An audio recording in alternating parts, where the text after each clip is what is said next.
Hello everyone, I am Sahil. So guys, welcome to this new video. इससे पहले भी मैंने एक वीडियो बनाया था जिसमें हमने स्पेसिफिकली रीडिंग के एमसीक्यू के क्वेश्चंस के बारे में डिस्कस किया था, राइट। तो इस वीडियो में हम डिस्कस करेंगे रीडिंग के जो हैं हेडिंग के क्वेश्चंस हमने कैसे सॉल्व करने हैं। हेडिंग वाले क्वेश्चन में ज़्यादा स्टूडेंट्स को बहुत ज़्यादा डाउट रहते हैं, ठीक है।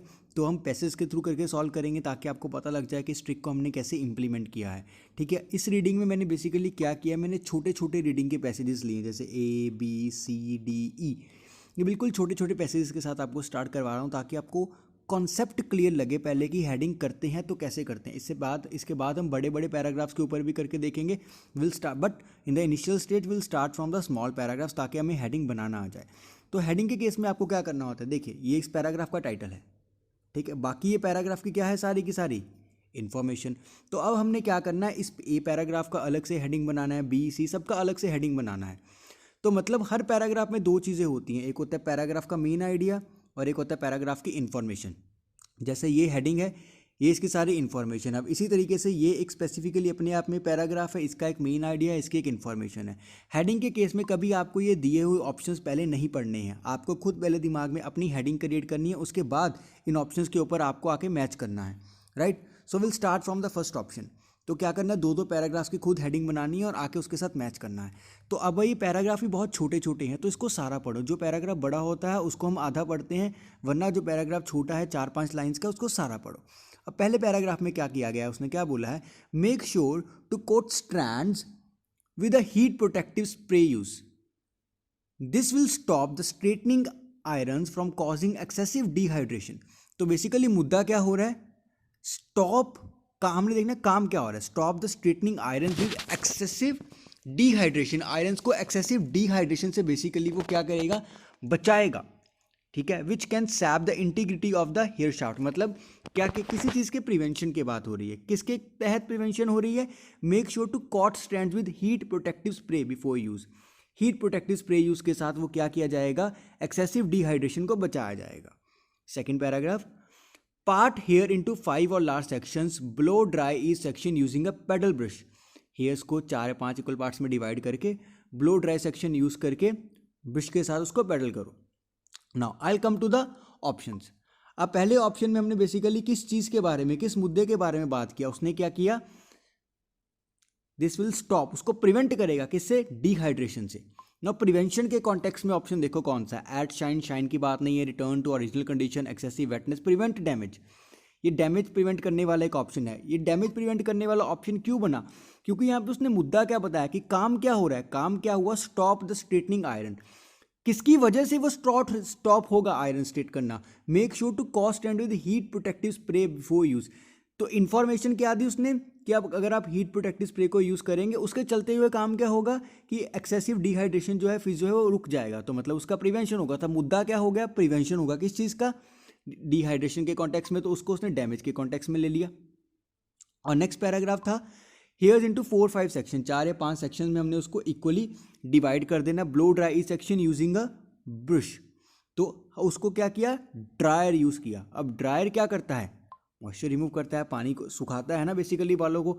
तो ये तो हो गया। अवॉइड एक्सेसिव वेटनेस, वेटनेस की उसने बात नहीं की, हेयर स्ट्रेटनिंग की बात नहीं की, सिर पे कंघी करने की बात नहीं की, move the iron through the hair, take only a second, take only second, remove moisture. अब मॉइस्चर वाला ऑप्शन यहाँ पे बनेगा, क्यों बनेगा, क्योंकि यहाँ पे उसने स्पेसिफिकली बोला है पुट योर हेयर इनटू 4 और 5 last section and blow dry each section. Blow काम क्या करना है हमने, ब्लो ड्राई करना है। तो ब्लो ड्राई क्या करेगा, मॉइस्चर रिमूव करेगा, बालों को सुखा देगा। तो ऑप्शन बी का हेडिंग बन गया 8 और ऑप्शन पहले वाले का हेडिंग बन गया 4। Now moving to section CD। अब सी में उसने क्या बोला, टेक 1 और 2 inch of hair and clamp the hair down close to the roots. कि 1-2 इंच हेयर पकड़ो और उसको क्लैम्प करो, नीचे खींच के लेके जाओ उसके साथ। Pull the iron down towards the tips of the firm, be careful to not to tug or jerk the hair, do not pause or split for more a split second. आपको रुकना नहीं है, उसको कॉन्टिन्यूएशन में करना है। किस चीज़ को कॉन्टिन्यूएशन में आपको करना है, नीचे किस चीज़ को कॉन्टिन्यूएशन में आपको लेके आना है, बार बार टेक 1 और 2 सेक्शन आयरन के साथ आपको लेके आना है ना, आयरन के साथ आप उस चीज़ को नीचे लेके आ रहे हैं। तो आयरन को आप क्या कर रहे हैं, ऊपर से नीचे लेके तक हेयर्स में मूव कर रहे हैं। तो now come to that option. तो उस कॉन्टेक्स्ट में देखो ऑप्शन कौन सा है यहाँ पे, option number 6, move the iron through the hair. तो इसका आंसर बन जाएगा option number 6. Coming to option number D paragraph के ऊपर आता है. डी पैराग्राफ में उसने क्या बोला है? After straightening a smooth serum gloss from the mid shaft this creates slightly reflective sheen. Serum क्या करता है? रिफ्लेक्शन मतलब एक शाइन ऐड करता है, which give polished and healthy appearance. तो इससे क्या होता है कि बालों की ग्रोथ वो क्या चमकते दिखते हैं ना. फिर उस कॉन्टेक्स्ट में अगर हम सीरम लगाते हैं तो वो चमकते दिखते हैं. तो उस कॉन्टेक्स्ट में ऑप्शन देखिए, काम क्या हो रहा है? शाइन ऐड कर रहा है. शाइन किसके साथ ऐड कर रहा है? After straightening smooth serum gloss, तो उसके साथ बालों को शाइन क्या होगी? तो टिपिकली इसकी हेडिंग क्या बन गई कि शाइन ऐड की. किसके साथ की? सीरम के साथ की. जब भी हेडिंग बनानी है, मेन आइडिया और सपोर्टिंग आइडिया दोनों चीज़ों को साथ में लेके चलना है. मेन आइडिया मुद्दा क्या है और उसके चलते चलते क्या हो रहा है. ठीक है. नाउ जैसे फॉर एग्जांपल अभी हम ये वीडियो बना रहे हैं. ठीक है. हमारा वीडियो बनाने का कॉन्सेप्ट क्या है कि रीडिंग के हमने हेडिंग के क्वेश्चंस क्लियर करने हैं. तो इसकी हेडिंग बेसिकली क्या बनेगी? इस वीडियो के पूरे की हेडिंग क्या बनेगी कि डाउट्स क्लियर. डाउट्स किसके क्लियर हो रहे हैं? हेडिंग्स के क्लियर हो रहे हैं. तो मतलब जब भी आपने कोई भी क्वेश्चंस करना है उसमें दो चीज़ें आपने साथ में लेके चलनी है, main idea plus information. Heading के केस में सिर्फ इन्फॉर्मेशन नहीं देखनी, सिर्फ मेन आइडिया नहीं देखना, दोनों चीज़ों को साथ में देखना है. ठीक है ना. अब रह गया हमारा ऑप्शन नंबर ई. ना ऑप्शन नंबर ई की हेडिंग आप लोग मेरे को कमेंट सेक्शन में कमेंट करके बताएंगे कि ऑप्शन नंबर ई की हेडिंग क्या बनेगी. मैंने पहले 4 ऑप्शंस की हेडिंग आपको एक्सप्लेन कर दी है.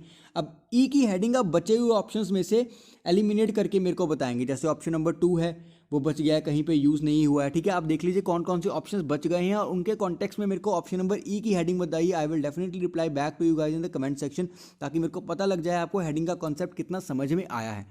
I hope these videos are really helpful. Do let me know in the comment section so that we can come up with the more videos of these type, ताकि passage के साथ साथ हम आपको questions का concept साथ साथ clear करके बता सकें. Okay, I hope it's helpful. Thank you very much.